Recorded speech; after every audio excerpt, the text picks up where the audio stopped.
बारे में कहा। अब ये बताने की कृपा करें कार्तिक मास में क्या और भी देवताओं का पूजन होता है, ये भी मुझे समझा कर कहिए। नारद जी ने कहा, पहले समय में पर्वत के निकट सहा पर्वत के निकट करतारपुर में एक धर्मात्मा धर्म दत्त नाम का ब्राह्मण रहता था। वो भगवान विष्णु के सब व्रत करता था। कार्तिक मास में एक दिन कार्तिक मास में वो एक पैर रात शेष रहने पर जागरण के लिए भगवान विष्णु के मंदिर में हर प्रकार की सामग्री लेकर जा रहा था। तो मार्ग में उसने एक बड़ी भयंकर राक्षसी को देखा, जो बड़े बड़े दांत, लगती हुई जीभ और लाल लाल नेत्र थे। उसका शरीर नंगा मांस से रहित था। उस भयंकर राक्षसी को देखकर धर्मदत्त बुरी तरह से कांपने लगा।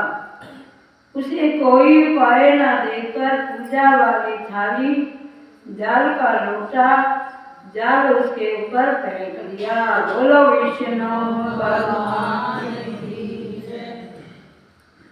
और नारद राजा पृथु ने नारद जी से कहा कि आपने तुलसी का इतिहास और महत्व का अब कृपा करके कार्तिक मास में देवताओं का पूजन होता है या किसी और का, ये भी मुझे समझा कर कहो। अब नारद जी कहने लगे कि सहा पर्वत के निकट करतारपुर में एक धर्मात्मा धर्मदत्त नाम का ब्राह्मण था। वह सूर्य आराधना करने वाला, अतिथि सत्कार करने वाला और कार्तिक व्रत करने वाला, कार्तिक स्नान करने वाला था। तो एक दिन वो कार्तिक मास में एक पैर रात रहने पर जागरण के लिए भगवान विष्णु के मंदिर में सामग्री लेकर जा रहा था। तो उसे रास्ते में एक भयंकर राक्षसी मिली, जो कि जिसके बड़े बड़े दांत, लगती हुई लाल लाल नेत्र थे। शरीर बिल्कुल सूखा हुआ था। भयंकर राक्षसी को देखकर धर्मदत्त ने उसके डर के मारे उसके हाथ में जो पूजा की थाली थी, सामग्री थी, उसमें तो जल के अंदर तुलसी दल था। उसने उस लोटे में से जल को लेकर उसके ऊपर फेंक दिया। जैसे ही छट्टा मारा तो वो जल का लोटा उस जल तुलसी दल का, क्योंकि वह तुलसी पड़ा हुआ जल था, इसीलिए उसको छींटा मारने से उसके जन्म जन्मांतरों के पाप नष्ट हो गए। बोलो विष्णु भगवान की जय।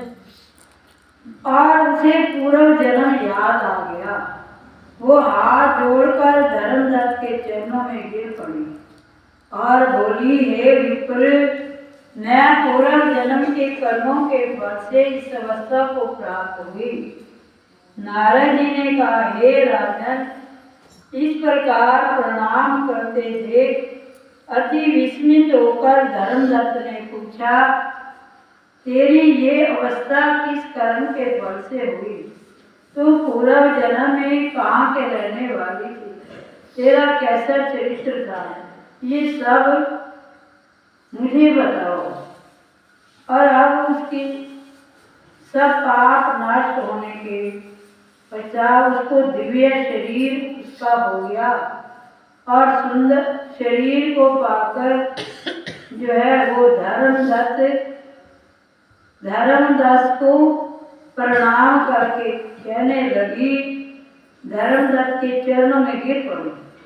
और अब उसने पूछा धर्मदत्त ने कि ये पूर्व जन्म के फल कर्मों के फल से तुझे ये अवस्था कैसे प्राप्त हुई? नारद जी ने कहा, हे राजन, इस प्रकार प्रणाम करते हुए देखकर विस्मित होकर धर्मदत्त ने कहा, ये अवस्था तेरी किस कर्म से हुई? तू पूर्व जन्म में कहाँ रहती थी? तेरा चरित्र कैसा था? ये सब कुछ मुझे बताओ। श्री ओम नमो भगवते वासुदेवाय।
श्री ओम नमो भगवते वासुदेव का उच्चारण करते हुए उस पर सीधा मारा, इसीलिए उसका शरीर दिव्य सुंदर हो गया और पापों से वो रहित हो गई। अब तू पूर्व जन्म में कहाँ थी, कैसा चरित्र था, ये सब मुझे बताओ। उस राक्षसी ने, जिसका नाम कला था, कहा, हे ब्राह्मण, सौराष्ट्र में भिक्षुक नाम का एक ब्राह्मण रहता था। मैं उसकी पत्नी थी। मेरा स्वभाव बड़ा निष्ठुर था। मैंने अपने पति का कभी भला नहीं चाहा, ना उसे कभी अच्छा भोजन दिया, ना मिठाई खाने को दी। मैं प्रतिदिन उसे लड़ती झगड़ती रहती थी। मुझे इस प्रकार का झगड़ालू देखकर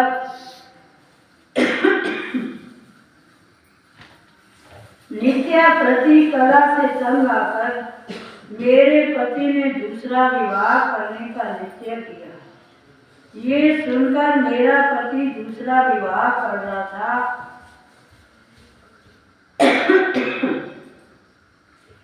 तो उसके विवाह से पहले ही मैंने विष खाकर आत्महत्या कर ली। ये मेरी मृत्यु के पश्चात यमदूत आए, मुझे गदा से मारते हुए यम के पास ले गए। यमराज ने मुझे देखकर चित्रगुप्त से पूछा, हे चित्रगुप्त, इसने क्या कर्म किया? जो भी कर्म इसने किए उनका फल इसे अवश्य भोगना पड़ेगा। कला ने कहा, हे ब्राह्मण, चित्रगुप्त से यमराज से कहा, इसने अपने जीवन में कोई भी अच्छा काम नहीं किया।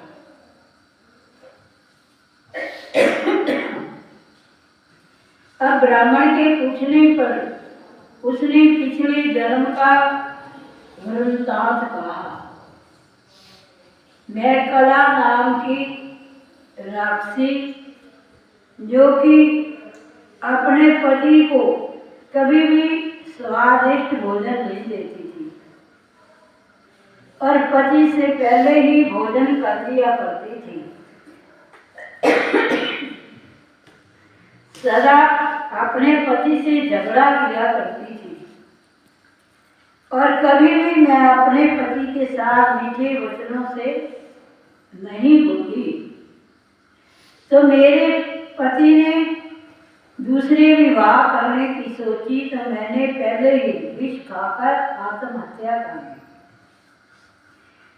जिससे जो है मेरा मृत्यु होने से यमराज मुझे चित्रगुप्त के पास ले गए और चित्रगुप्त ने यमराज से कहा, इसने अपने जीवन में कोई भी अच्छा काम नहीं किया।